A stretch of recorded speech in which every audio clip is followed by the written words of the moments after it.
Hey guys, Eric here, and welcome to month 3 of our journey into hell with Cryptocarium and Jason McKittrick.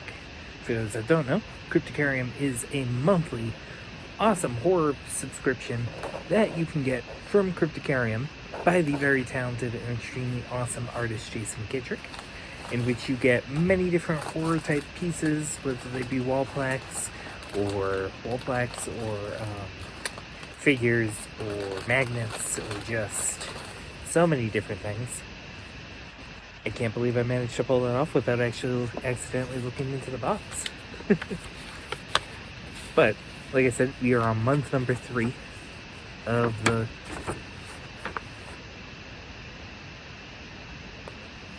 this jumps right into it. You probably can't make that out, and I will read some of it.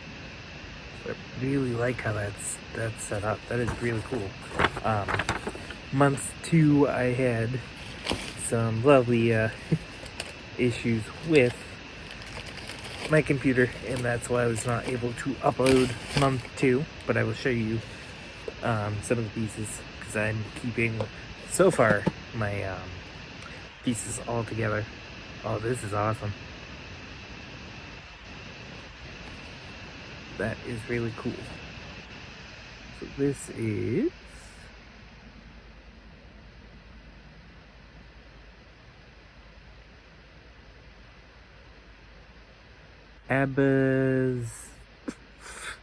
okay, because I can really pronounce this as Abazethibu.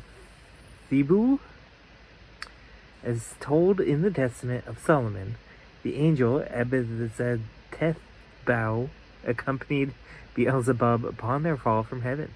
As punishment for his treasonous acts, why do you keep making me say this, Jason? Was condemned to hell and stripped of all vestiges of his luminous angelic form, save for one regal red wing. That's a tongue twister. A constant and bloody reminder of his ultimate sin against God himself. Having once reigned in Amalouth, a place described as the first heaven, Abizetabu quickly became one of the most formidable and powerful demons in hell. It is said that all souls imprisoned in Tartarus are under his control. What's more, unlike most demons, he can physically journey to the surface of the earth to influence mankind directly. The Red Demon's most infamous and well-known journey involved traveling to Egypt. There he hardened the heart of the Pharaoh and his advisors and convinced them to pursue the fleeing Israelite slaves across the Red Sea. But he was tricked by the human known as Moses.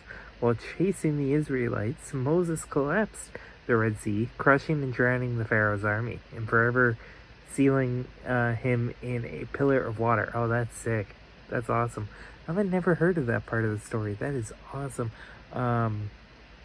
However, in spite of his eternal imprisonment within the Red Sea, it is said that the demon Lord Beelzebub prophesies that one day when he is ready, his friend, the dreaded blood angel, will return. And when that day finally arrives, he will come in triumph. Oh, that is a really cool piece, and really cool piece of lore. I didn't actually know that. I just, most of the time you see the Moses story, especially in like Prince of Egypt, you just see the water cave in. You never really see peppermint candy. Okay, cool. You mostly just see the human element. You never see that there was a demon involved in that lore. And holy crap. Before I pull this piece out, check out Cryptocarium.com, where you can subscribe to the Parcel of Terror, as well as the Order of the Thin Veil. Check out the Etsy shop, and just so much more, because Jason's work is always, always, always worth it. So, the piece that I was just whistling about, it's got 3 heads. And he's got a place for my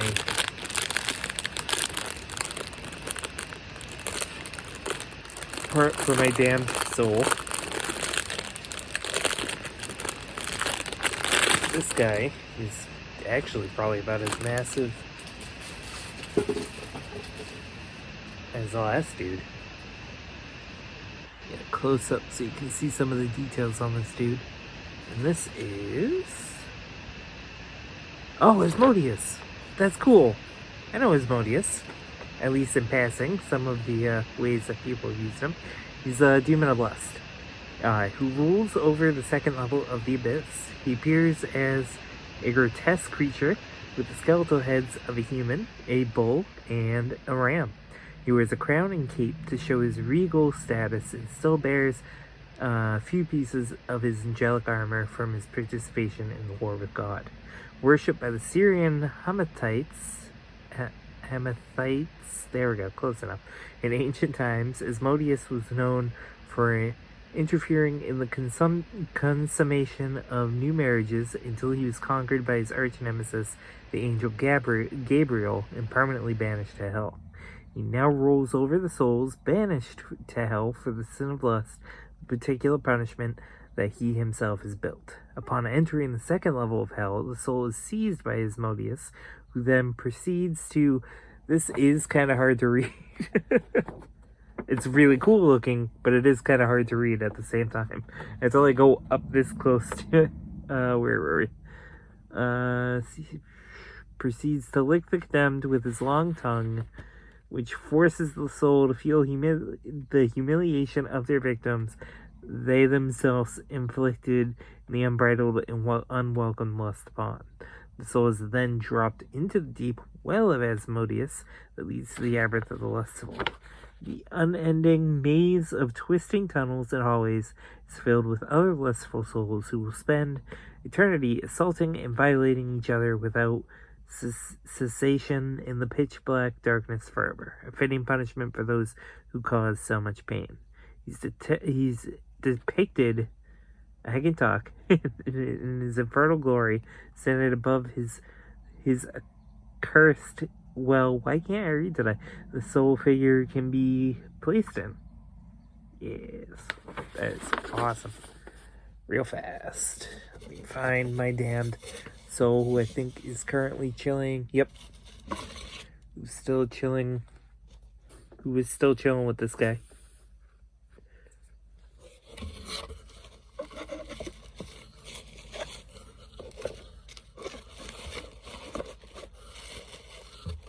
So he... oh, wow. Uh-oh. No! He doesn't want to stay put.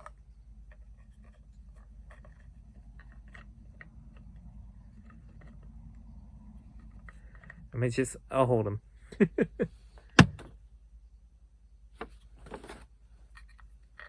Stay, damn you. You know what?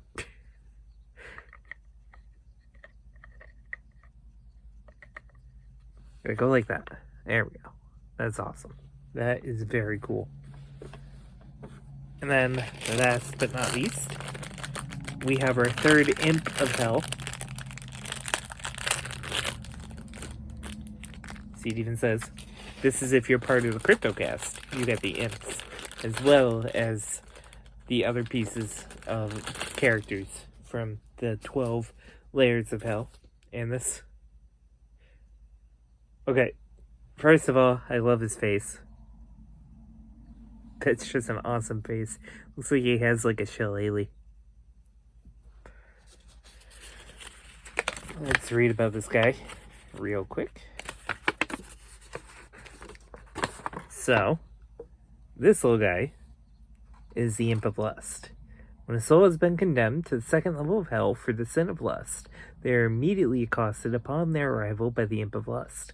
This particular imp seeks to assault and violate the cursed soul with a large club carved from the bone of one of hell's grotesque native species. After the soul is beaten and wounded, they are brought before Asmodeus for further and final punishment.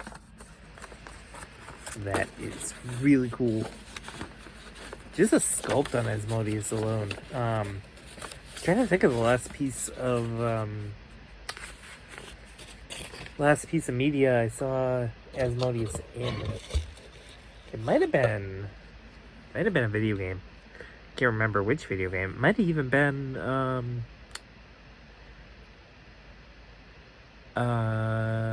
yeah, I'm just gonna blank. It might have even been, what if I've been playing a lot of lately? It's the one where you escape hell. I can't. Appropriate, obviously. But thanks as always for watching, guys. This is another very awesome piece by the ultra talented Jason McKittrick, whose work I always love getting whenever I do every month. And yeah, I will catch you on the next one.